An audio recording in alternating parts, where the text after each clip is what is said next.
সম্মানীয় যোগ্য বিজ্ঞ অভিজ্ঞ আজকের স্টেজের সভাপতি মহাশয়, মুআজ্জাজ ওলামায়ে কেরাম, শ্রদ্ধাভাজন ব্রাদার ইসলাম, পর্দার মাতা ভগ্নীগণ, আসসালামু আলাইকুম ওয়া রাহমাতুল্লাহি ওয়া বারাকাতুহু। ওয়া আলাইকুম আসসালাম। আলহামদুলিল্লাহিল্লাযী আবদাআ ফলাকা ওয়াল আরদিন ওয়া সালাতু ওয়া সালামু আলা মান কানা নাবিয়্যান ওয়া আদামু বাইনাল মা'i ওয়াত তিন ওয়া আলা আলিহি ওয়া আসহাবিহি আজমাইন, আম্মা বা'দ। ফাকাদ ক্বালা আল্লাহু তাআলা ফিল কুরআনিল হাকীম ওয়াল ফুরকানিল মাজিদ। আউযু বিল্লাহি মিনাশ শাইতানির রাজীম। বিসমিল্লাহির রহমানির রহিম।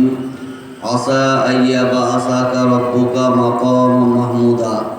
সাদাকাল্লাহুল আলিয়্যুল আযীম ওয়া বাল্লাগানা রাসূলুহুন নবিয়্যুল কারীম ওয়া নাহনু আলা যালিকা মিনাশ শাহিদিন ওয়া শাকিরিন আলহামদুলিল্লাহি রাব্বিল आलमीन। हमें करनी है शहंशाही बतहा की रज़ा जुई, हमें करनी है शहंशाही बतहा की रज़ा जुई।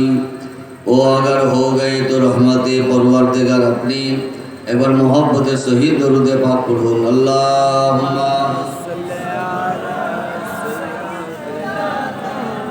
मौलाना मुहम्मद व अला आले सय्यिदिना मौलाना मुहम्मद। अल्लाहुम्मा सल्ले अला मौलाना मुहम्मद व अला आले सय्यिदिना मौलाना मुहम्मद सल्लल्लाहु अलैहि वसल्लम। আজকের মহতী অনুষ্ঠান যে উদ্দেশ্যে অনুষ্ঠিত আপনারা প্রত্যেকে অবগত আছেন। সন্ধ্যা থেকে এখন পর্যন্ত আহলুস সুন্নাত ওয়াল জামাতের তাবর তাবর ওলামায়ে কেরামের মুখ থেকে কোরআন ও হাদিসের বাণী আপনারা শ্রবণ করছিলেন। আর এই গভীর রাতে আপনাদের খিদমতে কিছুক্ষণের জন্য আমি হাজির হয়েছি, তারপরে ইনশাআল্লাহ বিদায় নেব। তবে আপনারা বড় ভাগ্যবান, আজকের স্টেজে একদিকে নয় কয়েক দিক দিয়ে আপনারা ভাগ্যবান। আপনারা জেগে আছেন তো না রেগে আছেন? দুটাই। কারণ পশ্চিমবঙ্গ আমাদের ইউপির তুলনায় ছোট হলেও এত অলংকার দিয়ে সাজানো স্টেজ আমার মন বলে পশ্চিমবঙ্গে এটা প্রথমই আছে। এত জাঁকজমক আকারে সাজা স্টেজ আমি আসামে দেখেছি কয়েক জায়গাতে, কিন্তু পশ্চিমবঙ্গে এত চাকচিক স্টেজ আমার মন বলে এটা 1 নম্বরে হবে। এত সুবহানাল্লাহ বলবেন না? সুবহানাল্লাহ। না স্টেজ ভালো হওয়ার জন্য লাস্টে পয়সা পাওয়া যাবে আবার। আর গোটা ভারতের মধ্যে আজকের স্টেজ হলো অতুলনীয়। কারণ আমাদের ভারতে বিভিন্ন রাজ্য আছে, প্রত্যেক রাজ্যেতে কম বেশি জলসা জুলুস হচ্ছে না, শুধু আমাদের বেঙ্গলে হচ্ছে, প্রত্যেক রাজ্যতে হচ্ছে। সাধুর রাজ্যতে হচ্ছে, যোগীর রাজ্যতে হচ্ছে, মোদীর রাজ্যতে হচ্ছে, মানুষের রাজ্যে অমানুষের রাজ্যে প্রত্যেক রাজ্যেতে জলসা হচ্ছে। কিন্তু এত রাত ধরে জলসা আমার মন বলে যে এখানেই প্রথম দেখলাম। জলসা সারা রাত্রি ব্যাপী হ্যান্ডবেলে সব জায়গায় লেখে, কারণ লিখতে তো একই পয়সা লাগে। কিন্তু ধৈর্য ধরে শ্রোতা এতক্ষণ পর্যন্ত পয়সা, পশ্চিমবঙ্গে এটা রেকর্ড। বলুন আলহামদুলিল্লাহ। তবে আমি ফজর পর্যন্ত টানবো না। আমার পরেও একজন এক্সপ্রেস বক্তা, আমি তো মাঝে মধ্যে লোকালও চলবো, কারণ সব স্টেশন আমাকে ধরতে হবে। আরো নাইট শো বাসের মতন এক্সপ্রেস বক্তা উনি অপেক্ষা করছেন খালি স্টেজ দেখার জন্য। তো যাই হোক, আলহামদুলিল্লাহ স্টেজের আপনাদের সহযোগিতা, আপনাদের উদ্দীপনা, এত রাত ধরে জেগে থাকা, এটা আজকের স্টেজে খোদার কাছে কবুল হয়েছে।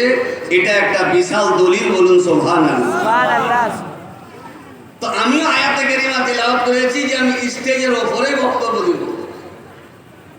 হয়তো বলেন যে মৌলানা সাহেব আমাদের স্টেজের কথাও কি কোরআনে আছে? এখানে স্টেজের কথা কোরআনে নেই, তবে একটা স্টেজের কথা কোরআনে আছে। একটা স্টেজের কথা, দুনিয়া ও আখিরাতের মধ্যে একটা স্টেজ হবে, ওই কথাটা কোরআনে আছে। উনি কে, ওনার উপরে কয়েকটি কথা আমি বলবো, ধৈর্য মোতাবেক শোনার চেষ্টা করবেন, কারণ রাত গভীর হয়ে গেছে, আপনারা না বললেও আমি জানি। আর এই গভীর রাতে বক্তব্য দেওয়া, ছোট বাচ্চাকে পোলিও খাওয়া দুটাই সমান। ছেলে খেতে চাইবে না, জোর জবরদস্তি আশা করবে যে পোলিও খাওয়ায়, তদ্রূপ এহেন রাত। কারণ বক্তা তো 1 ঘন্টা 1.5 ঘন্টার পর চেঞ্জ হচ্ছে, কিন্তু আপনারা তো আর চেঞ্জ হননি, মাগরিব থেকে এখন পর্যন্ত বসে আছেন, তো সেটা আমিও বুঝতে পারছি। তবে আপনারা ভাগ্যবান যে আল্লাহ তাআলা আপনাদেরকে পছন্দ করে এতক্ষণ ধরে এহেন পবিত্র মজলিসে বসার তৌফিক দান করেছেন, বলুন আলহামদুলিল্লাহ। আলহামদুলিল্লাহ। একটা স্টেজের দিকে অতুলনীয়, অপর দিকে শ্রোতার দিকে আপনারা অতুলনীয় শ্রোতা। কারণ দুনিয়ার মধ্যে যে জামাতটা জান্নাতে যাবে, আপনার কথায় আমার কথায় নয়, নবী মুস্তাফার কথায়, সেই জামাতটি আজ আমরা এখানে দেখতে পাচ্ছি। এত সুবহানাল্লাহ হবে না? সুবহানাল্লাহ কি আপনারা মাপেন আছে? একা হয়ে আছে বলবি সাহেব এতক্ষণ শেষ হয়ে গেছে। সফরে মানুষ যাইতে খাবার বেঁধে নিয়ে যায়, 2-4টা স্টেশন যাওয়ার পর খাবার শেষ হয়ে যায়, হয় কি হয় না? তো সুবহানাল্লাহর ক্ষেত্রে তো তাই নয় যে মাগরিব থেকে সুবহানাল্লাহ বলছি, যাই না ছিলাম সবই খতম হয়ে গেছে, আপনার টাইমে কি আর বলবো। অতুলনীয় শ্রোতা আহলুস সুন্নাত ওয়াল জামাত। দেখবেন দেশে যখন স্বরাষ্ট্রমন্ত্রীর তরফ থেকে হোক বা প্রধানমন্ত্রীর তরফ থেকে হোক, নাগরিকের উপরে যখন সন্দেহ জাগে, এনআরসির আইন চালু হয়। হয়তো ভাবছেন যে আপনি এনআরসি করতে এসেছেন নাকি, না, আইনের কথা বলছি। যে নাগরিকের উপরে যখন সন্দেহ হয় যে এটা মনে হয় আমাদের ভারতের নয়, এটা মনে হয় আমাদের ভারতের নয়, অমুকটা মনে হয় ভারতের নয়, এই সন্দেহ যখন জাগে, এনআরসি চালু হয়। মানুষ তো দেখতে একই, চাহে পাকিস্তানের হোক, চাহে বার্মার হোক, চাহে বাংলাদেশের হোক, চাহে ভারতের হোক, মানুষ দেখতে একই, কোয়ালিটি একই, কিন্তু পার্থক্য হচ্ছে আধার কার্ডে আর ভোটার কার্ডে।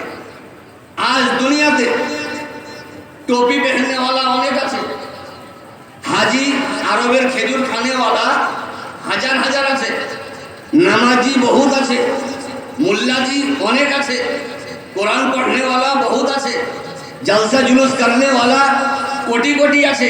কিন্তু নবী মুস্তাফা বলেন যে শুধু টোপি আর পাঞ্জাবি পরে দেখলেই জান্নাতি এটা নির্ণয় করিও না।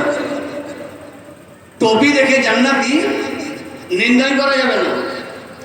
কোরআন পড়ছে সার্টিফিকেট দিয়ে দিবে যে জান্নাতি, দেওয়া যাবে না।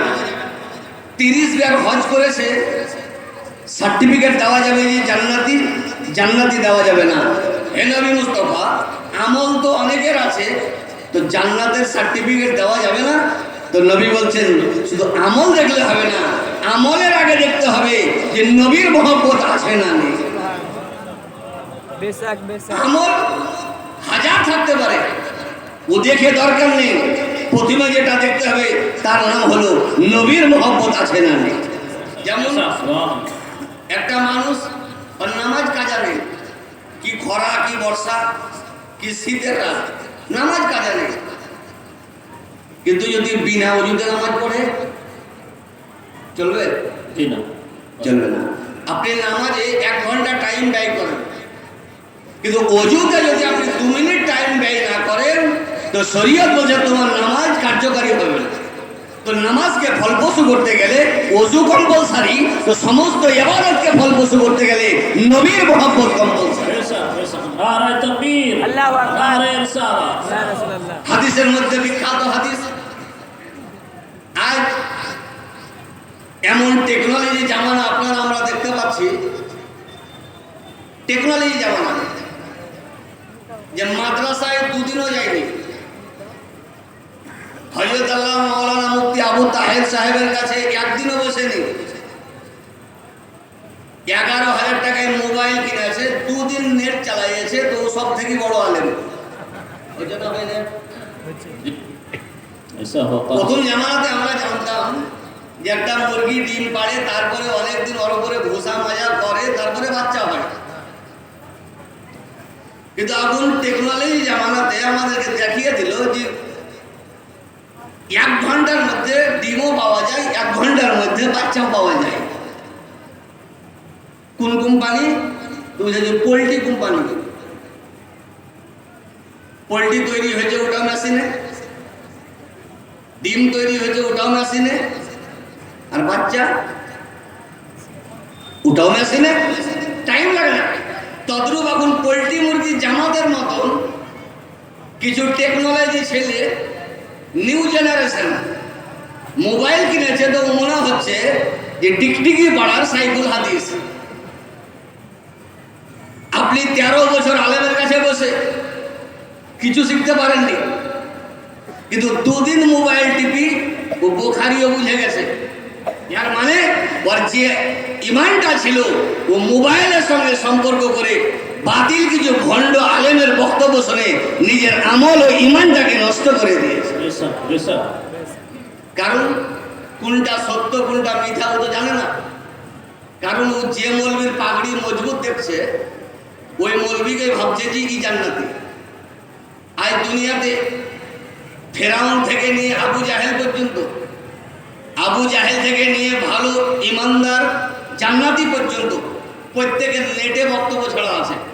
আছে না নেই? আছে, প্রত্যেকে ছাড়া আছে। তো ই তো ক্লাস 5, 6, 7 পর্যন্ত পড়ে মোবাইল চালাতে শিখেছে। যেটাই ও দেখছে সেটাই ভাবছে যে এটাই অরিজিনাল জান্নাতি জামাত।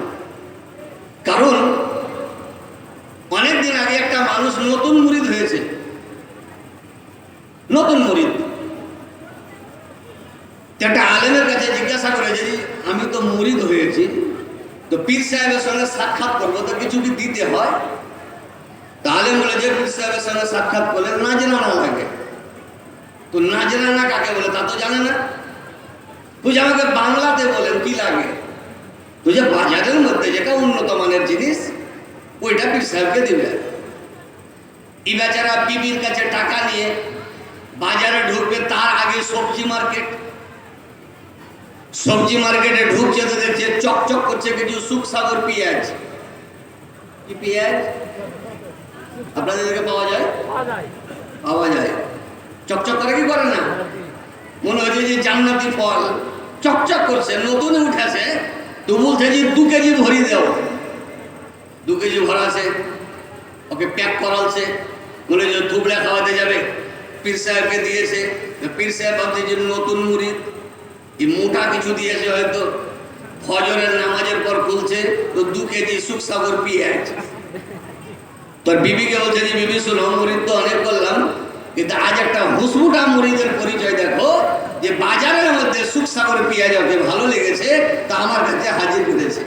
তেমনি সুখসাগর পেঁয়াজ কিনেওয়ালা মুরিদের মতন কিছু দাঁতে নিয়ে এহেন ছেলে 2 দিন মোবাইল চালিয়ে ও বড় বড় আলেমের ভুল ধরছে। এমনকি সারা পৃথিবীর বিখ্যাত ইমামে আজম আবু হানিফা রাদিয়াল্লাহু আনহু ইনারও ভুল ধরার চেষ্টা করছে। কারণ কোনটা ঠিক কোনটা বেঠিক বলতে পারে না। তো বলতে এটা চাচ্ছিলাম, বুখারী শরীফ নাম অনেক শুনেছেন, অনেকে দেখেছেন বুখারী শরীফ। এর উপরে আমি একটি কথা বলবো। বুখারী শরীফ আজ সারা পৃথিবীতে প্রসিদ্ধ কিতাব। যিনি সংকলন করেছেন ওনার নাম মুহাম্মদ ইবনে ইসমাইল আল বুখারী। এখানে বুখারী শরীফ ইমামে বুখারী রহমতুল্লাহ আলাইহি বলেন যে আমাকে লিখতে 16 বছর টাইম লেগেছে। সুবহানাল্লাহ। 16 বছর বুখারী শরীফ টাইম লেগেছে। ইমামে বুখারী যিনি বুখারী শরীফ সংকলন করেছেন, ইনি বলছেন যে আমার 6 লাখ হাদিস মুখস্থ ছিল। সুবহানাল্লাহ, সুবহানাল্লাহ, সুবহানাল্লাহ। কলা 6 লাখ। আর যারা বলে ইমাম মানবো না, ইমাম মানার দরকার নেই, আলতু ফালতু সুবহানাল্লাহ, মিশর থেকে 3 পাতা পড়ি আজহারি লেখে নবী মুস্তাফার ভুল ধরার চেষ্টা করছে। এখানে কিছু আবর মৌলবি বাংলাদেশে, এদেরকে বলবো তুমি তো দূরের কথা, তোমার জামাত তো দূরের কথা, তোমার জামাত সারা পৃথিবী যদি নির্ণয় করো তো 6 লক্ষ হাদিস মুখস্থ জাননেওয়ালা কোন জামাতে তুমি দেখাতে পারবা না। ইমামে বুখারী বলেন যে আমার 6 লক্ষ সহিহ হাদিস মুখস্থ ছিল। আল্লাহ সুবহানাল্লাহ। ফারাজি একটা দেখাও, পারবে না। ইংরেজি জাননেওয়ালা বাংলাদেশের এক মৌলবি, অনেকেই হয়তো বুঝে নিয়েছেন, আর বাপও পারবে না। ইমামে বুখারী বলেন 6 লক্ষ হাদিস আমার মুখস্থ ছিল। এখানে 6 লক্ষ হাদিসের মধ্যে থেকে বেছে নিয়ে আমি বুখারী শরীফ লিখেছি 4000-এর বেশি কিছু হাদিস দিয়ে। মুখস্থ কত? 6 লক্ষ। বুখারীতে কত? 4000। তাহলে বাকি 5,96,000 হাদিস কোথায় গেল? সবই সহিহ হাদিস। তাহলে যিনি লিখছেন উনি বলছেন, আমি উনার তরফ থেকে নয়, উনি বলছেন আমার 6 লক্ষ সহিহ হাদিস ছিল মুখস্থ। আমি লিখলাম বুখারী শরীফে 4000 হাদিস। হুজুর বাকি 5,96,000 হাদিস কোথায় রাখলেন? তো একটা মুরিদ ওনাকে জিজ্ঞাসা করেছিল যে হুজুর আপনার 6 লক্ষ হাদিস মুখস্থ, কিন্তু 6 লক্ষ হাদিসের মধ্যে আমাদেরকে 5 লাখ দিতে পারতেন, 3 লাখ দিতে পারতেন, 2 লাখ বুখারীতে লিখতে পারতেন, 1 লাখ বুখারীতে লিখতে পারতেন, তো হুজুর 4000 হাদিস কেন বুখারীতে লিখলেন? তো উনি বলছেন যে শোনো, নবী মুস্তাফা বলেছেন আমার উম্মতি বাইনা 60 ইলা 70। নবী বলেছেন যে আমার উম্মতের মিডিয়াম বয়স হলো 60 থেকে 70 বছর। নবী বলছেন আমার উম্মতের বয়স কত হবে? 70। আমরা নবীর উম্মত, তাহলে বয়স জানা উচিত কি উচিত নয়? হয়তো ঘাবড়াইতে লেগেছে যে বলবি সে এতদিন জানা ছিল না, খুব ভালোই ছিল। তাহলে যারা 80-তে মারা গেছে ওরা কি নবীর উম্মত নয়? যারা 40-এ মারা গেছে ওরা কি নবীর উম্মত নয়? উম্মত একটা মিডিয়াম। নবী বলেছেন প্রথম জামানায় 250 বছর, 300 বছর, 500 বছর, 1000 বছর বেঁচেছে। কিন্তু আমার উম্মত 60 থেকে 70-এর মধ্যে, আইসিইউতে রাখলেও স্যালাইন দিলেও 60 থেকে 70। উনি বলেছেন যে 4000 হাদিস বুখারী শরীফ এটাই পড়তে সুবহানাল্লাহ 60 বছর শেষ হয়ে যাবে। এটা পড়তে 60 বছর শেষ হয়ে যাবে, সমাপ্ত হয়ে যাবে। তা আমি যদি 1 লাখ বুখারীতে লিখতাম তো কোন বছরে পড়তো? 2 লাখ যদি লিখতাম টাইম কোথায় পেত? 3 লাখ যদি লিখতাম তো কবরেও টাইম পেত না। তাহলে আমি যে উম্মতের জন্য লিখলাম তার বয়স কম, এই জন্য 6 লক্ষ হাদিসের মধ্যে আমি বুখারী শরীফ লিখলাম। এতে তুমি এটা জানিও না যে শুধু বুখারী শরীফে হাদিস আছে, দুনিয়াতে আরো হাজার হাজার হাদিস আছে। তাহলে যিনি বুখারী লিখেছেন উনি তো বলছেন যে শুধু বুখারীর উপরে নির্ভর করিও না, বুখারী গুরুত্বপূর্ণ, আরো হাদিস আছে যে হাদিসে আমি আমার 6 লক্ষ হাদিসের মধ্যে আমি সংকলন করেছি, লিপিবদ্ধ করেছি। এই হলো বুখারী শরীফ। তো ইনি লিখলেন বুখারী শরীফ কত সাধুতা, সততা, তাহারাত, পবিত্রতার উপরে। উনি বলেছেন যে আমি বুখারী শরীফে একটি হাদিস লিখতে 1 বার গোসল করেছি। সুবহানাল্লাহ, সুবহানাল্লাহ। আর প্রত্যেক হাদিস লেখার আগে আমি একটি হাদিস লেখার আগে 2 রাকাত নামাজ পড়েছি। কি নবীর মহব্বত! আজ তো সুবহানাল্লাহ কলমা নবীর পড়ছে, ভুল নবীর ধরছে, খাচ্ছে নবী, ভুল নবীর ধরছে, পাচ্ছে নবীর দরবারে, ভুল নবীর ধরার চেষ্টা করছে। ইমামে বুখারী বলেছে যে আমি হাদিসের সম্মানার্থে 1 বার করে গোসল করেছি, 2 রাকাত নামাজ পড়েছি। তাহলে 4000 হাদিস লিখতে উনি 4000 বার গোসল করেছেন। সুবহানাল্লাহ, সুবহানাল্লাহ। আজ তো আমাদের ফরজ গোসল ঠিক নেই, 4000 বার গোসল করেছেন আর 8000 রাকাত উনি নামাজ পড়েছেন, তবে বুখারী শরীফ পরিপূর্ণ হয়েছে। বুখারী শরীফ পরিপূর্ণ হওয়ার পর উনার যেদিন ইন্তেকাল হয় তো একজন আল্লাহর ওলি নবী মুস্তাফাকে দেখছেন যে সাহাবায়ে কেরামকে নিয়ে কাউরির নবী অপেক্ষা করছে। সুবহানাল্লাহ, সুবহানাল্লাহ। নবী অপেক্ষা করছেন, নবী অপেক্ষা করছেন। কিছুক্ষণ আগে আপনাদের এখানে এমএলএ না এমপি বলতে পারবো না, এসেছিল, তো পুলিশ অপেক্ষা করছে, পুলিশ এমএলএ এমপির অপেক্ষা করছে, এমপি পুলিশের অপেক্ষা করেন, কারণ উনি জানছে যে তোমরা যদি বডিগার্ড থেকে হটে যাও তো এমনি ফোন করলে আরো 2 বডিগার্ড চলে আসবে। কিন্তু এমপি যদি কোনো পুলিশের মুখাপেক্ষী হয়ে থাকে তো পুলিশের বডিগার্ডের মান মর্যাদা বেড়ে যাবে। নবী অপেক্ষা করছেন, দোজাহানের বাদশাহ অপেক্ষা করছেন সাহাবায়ে কেরামকে নিয়ে।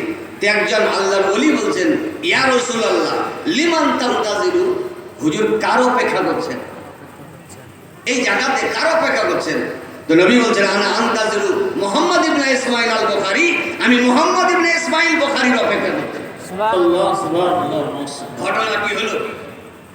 উনি বাড়ি গেলেন, তো চতুর্দিক থেকে আওয়াজ আসছে, দেশের ইমাম, ধর্মের ইমাম, বড় মুহাদ্দিস, বড় মুস্তাহিদ, বড় সুবহানাল্লাহ ফিকহ শাস্ত্রের মুফতি আজ দুনিয়া ছেড়ে চলে গেলেন, ইমামে বুখারীর ইন্তেকাল হয়ে গেল। উনি টাইম মিলাতে লাগলেন, কোন টাইমে? এত অমুক টাইমে ওনার ইন্তেকাল। উনি বলছেন যে আলহামদুলিল্লাহ, আমি ওই টাইমে, নির্দিষ্ট টাইমে আমি নবী মুস্তাফাকে দেখেছি সাহাবায়ে কেরামকে নিয়ে উনার লাশকে, উনার রূহকে নবী মুস্তাফা ওয়েলকাম জানাবার জন্য পদার্পণ করেছে। সুবহানাল্লাহ। নারে তাকবীর। যার রূহকে নবী দোজাহানের বাদশা ওয়েলকাম জানাতে এসেছেন, এর সুবহানাল্লাহ বরকত কি হলো? মানুষ উনার মাজারে, মানুষ উনার রওজায়, মানুষ উনার কবরে মাটি দিবে কি? নিজের পকেটে মাটি ভরতে লেগেছে। সুবহানাল্লাহ সুবহানাল্লাহ। আমাদের মাটি হয় কি হয় না? মাটি হয়। তো দেখবেন যতক্ষণ পর্যন্ত হাত মাটি দিতে দেরি, হাত ধুতে দেরি, দাঁড়ান মৌলভী সাহেব হাতটা ধোয়, কতক্ষণে হাত ধুবে, কতক্ষণে বেচারা হাত ধুবে তাড়াতাড়ি। কিন্তু ইমামে বুখারীর কবরে মাটি দিবে কি? কবরের মাটি সব পকেটে ভরছে। দূর থেকে লোক ছুটছে যে এখনো মাটি দেওয়া হয়নি, ব্যাপার কি? তো লোক বলছে যে হুজুর মাটি কি দিবে? কবরের মাটি পকেটে ভরছে। কেন?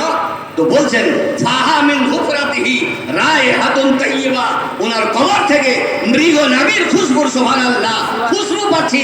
এই জন্য মানুষ ভাবছে ইনার কবরের মাটি, মাটি আর নেই, মৃগ নাবিতে রূপান্তরিত হয়ে গেছে। সুবহানাল্লাহ। নারে তাকবীর। আল্লাহু আকবার। নারে রিসালাত। কারণ কি? কারণ হলো এই যে উনি সুবহানাল্লাহ ঈমান এনেছেন, তো পূর্ণ ঈমান নবীর মহব্বতের উপরে উনি বিলীন করে দিয়েছেন। কারণ উনি জানেন সমস্ত আমল একদিক, নবী মুস্তাফার মহব্বত একদিক, নবীর মহব্বত যদি না থাকে সমস্ত আমল জাহান্নামে চলে যায়।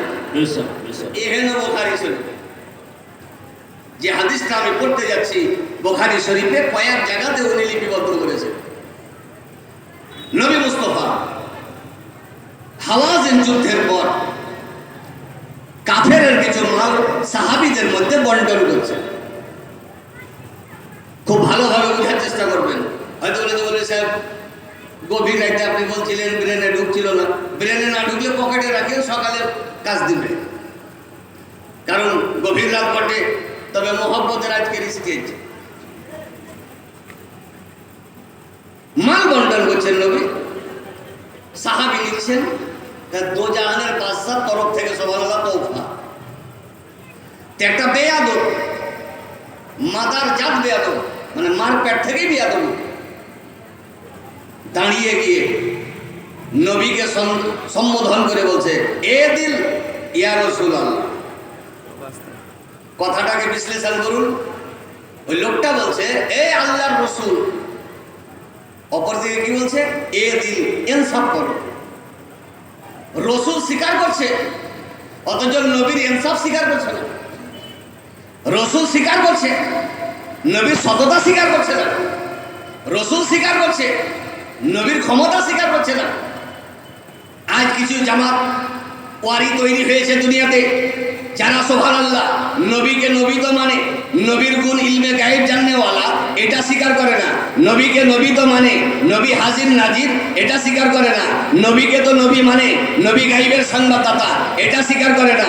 নবীকে নবী তো মানে, হায়াতুল নবী এটা মানে না, নবীকে নবী স্বীকার করে, নবী যে শাফাত করবেন এটা স্বীকার করে না, নবীকে নবী তো মানেন কিন্তু নবী দো জাহানের নেতা এটা স্বীকার করে না।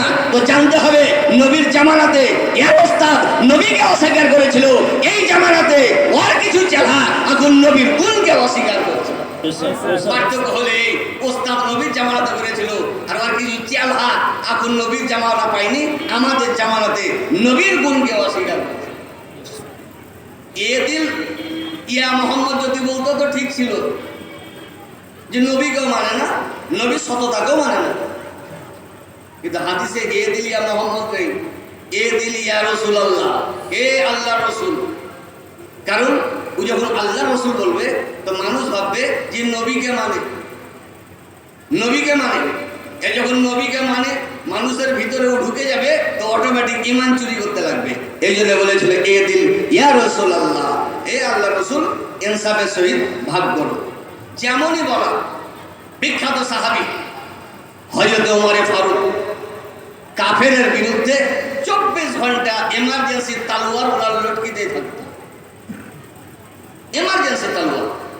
তো তালোয়ারকে বের করে নবীকে বলছেন ইয়া রাসূলুল্লাহ ইযিন, হুজুর অনুমতি দেন, অনুমতি দেন, বিনা চাঁদে কোরবানি দেব, চাঁদ লাগবে না। নবী মুস্তাফা কি বলেছেন হাদিসের ভাষায় শুনুন, নবী বলছেন হে ওমরে ফারুক দাহু, ওই বেয়াদবকে ছেড়ে দাও, মারতে হবে না। বেয়াদবি করেছে ছেড়ে দাও, গুস্তাখি করেছে ছেড়ে দাও, আমাকে চিনতে পারেনি ওকে ছেড়ে দাও। হুজুর কেন ছাড়বো? তো নবী মুস্তাফা বলছেন ফাইন্না লাহু আসহাবান ইউহাক্কিরু আহাদুকুম সালাতাহু মা সালাতিহিম ওয়া সিয়ামাহু মা সিয়ামিহিম ইয়াকরাউনাল কুরআনা লা ইউজাবিজু তারাকিহিম ইয়ামরুকুনা মিনাদ দ্বীনে কামা ইয়ামরুকু সাহামু মিনার রামিয়া। নবী বলছেন যে ওকে ছেড়ে দাও, এর কিছু